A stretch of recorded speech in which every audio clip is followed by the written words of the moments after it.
Cinema in మహా Maruti talkies cinema ముచ్చట్లకు స్వాగతం. నేను మిస్టర్ బీన్. మాట సూటిగా ఉంటుంది, మ్యాటర్ క్లియర్ గా ఉంటుంది. వీడియో టాకీస్ రాజా. ఇప్పుడు మ్యాటర్ లోకి వెళదాం. సూపర్ స్టార్ మహేష్ బాబు శ్రీమంతుడు పాటల విడుదల పండగ అభిమానుల ఆనందోత్సాహాల మధ్య ఘనంగా జరిగింది. ఈ ఫంక్షన్ మొత్తానికి కూడా మహేష్ అభిమానుల సందడే హైలైట్. మహేష్ బాబుని శ్రీమంతుడు సినిమాలో ఉన్న విశేషాలని చూసి వాళ్ళంతా పులకించిపోయారు, సంబరాలు చేసుకున్నారు. శ్రీమంతుడు ఆడియో వేడుక నిర్వహించిన ప్రాంగణంలో ఏర్పాటు చేసిన మహేష్ బాబు కటౌట్లు చూపర్లను విపరీతంగా ఆకర్షించాయి. ఈ వేడుకకి సుమ, ప్రదీప్ యాంకర్లుగా వ్యవహరించారు. సుమ యాంకరింగ్ ఎప్పటిలాగానే బాగానే కొనసాగింది. కాకపోతే ఆమె నుంచి రెగ్యులర్ గా వచ్చే ఎంటర్టైన్మెంట్ ఈ వేడుకలో కొంచెం తగ్గింది అని మాట్లాడుకోవాలి. అలానే ఈ వేడుకకు సంబంధించి ఏర్పాటు చేసిన కల్చరల్ యాక్టివిటీస్ ఏవి కూడా పెద్దగా ఆకట్టుకోలేదు. సంగీత దర్శకుడు దేవిశ్రీ ప్రసాద్ చేసిన సందడి మాత్రమే ఈ వేడుకకు సంబంధించి ప్రధానమైన ఆకర్షణగా నిలిచింది. ఎంటర్టైన్మెంట్ కోసం పెట్టుకున్న అంశాలు సరైన వినోదాన్ని అందించలేదు. కానీ శ్రీమంతుడు సినిమా పాటలు మాత్రం ప్రేక్షకులను విపరీతంగా అలరించాయి. దేవిశ్రీ ప్రసాద్ అందించిన పాటలకి సర్వత్రా అభినందనలు లభించాయి. శ్రీమంతుడు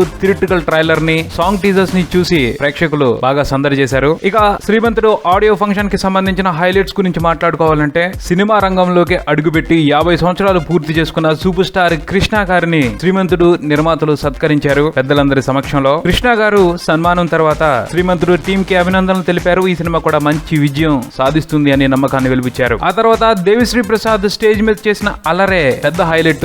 ఈ ఆడియో ఫంక్షన్ కి సంబంధించి డిఎస్పీ తాను అల్లరి చేయడమే కాదు, ఆడిటోరియంలో ఉన్న అందరి చేత అల్లరి చేయించాలని ప్రయత్నించారు. శృతి హాసన్ కూడా పైకి పిలిపించి పాట పాడించారు. ఒక ముక్కలో చెప్పాలి అంటే, బోరింగ్ గా సాగుతున్న ఆడియో ఫంక్షన్ కి బోల్డంత ఉత్సాహాన్ని తీసుకొచ్చాడు డిఎస్పీ. విక్టరీ వెంకటేష్ ఈ ఫంక్షన్ కి ముఖ్య అతిథిగా హాజరయ్యారు. సీతమ్మ వాకిట్లో సిరిమల్లి చెట్టు బ్రదర్స్ పెద్దోడు చిన్నోడు మళ్ళీ ఒకే వేదిక మీద కనిపించడం ప్రేక్షకులకి బోల్డంత ఆనందాన్ని కలిగించింది. వాళ్ళిద్దరూ కూడా పెద్దోడు చిన్నోడుగా వ్యవహరిస్తూ మాట్లాడిన తీరు అందరినీ ఆకట్టుకుంది. తర్వాత మరో హైలైట్ గా చెప్పుకోవాల్సిన విషయం వినాయక్ స్పీచ్. వినాయక్ శ్రీమంతుడి గురించి మాట్లాడుతూ సినిమా బాగుండాలని అభిలాషించారు. ఆ తర్వాత మహేష్ తో 100 కోట్ల ప్రాజెక్ట్ చేయాలనే ఆలోచనలో ఉన్నాను, దానికి సంబంధించి కథ సిద్ధం చేస్తున్నాను అని ప్రకటించి మహేష్ అభిమానుల్లో కొత్త సంతోషానికి తెరలేపారు. తర్వాత ఈ సినిమాకి పనిచేసిన వాళ్ళందరూ కూడా ఒక మంచి సినిమా అవుతుంది, సూపర్ హిట్ అవుతుంది అన్న అభిప్రాయాన్ని వెలిబుచ్చారు. దర్శకుడు కొరటాల శివ మాట్లాడుతూ శ్రీమంతుడు సినిమా చేసే అవకాశం ఇచ్చినందుకు మహేష్ బాబుకు ధన్యవాదాలు తెలియజేశారు. అలాగే తన టీం మొత్తానికి కూడా కృతజ్ఞతలు తెలియజేశారు. ముఖ్యంగా దేవిశ్రీ ప్రసాద్, సినిమాటోగ్రఫర్ మది,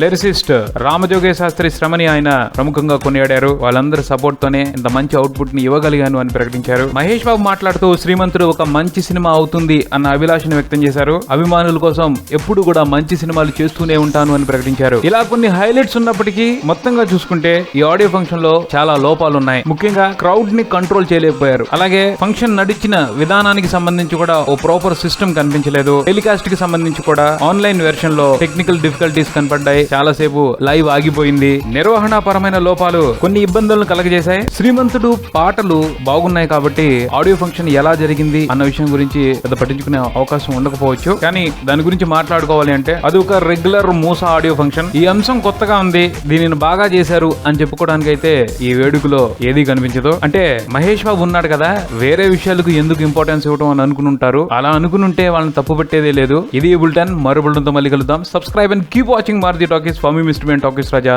థ్యాంక్ యూ.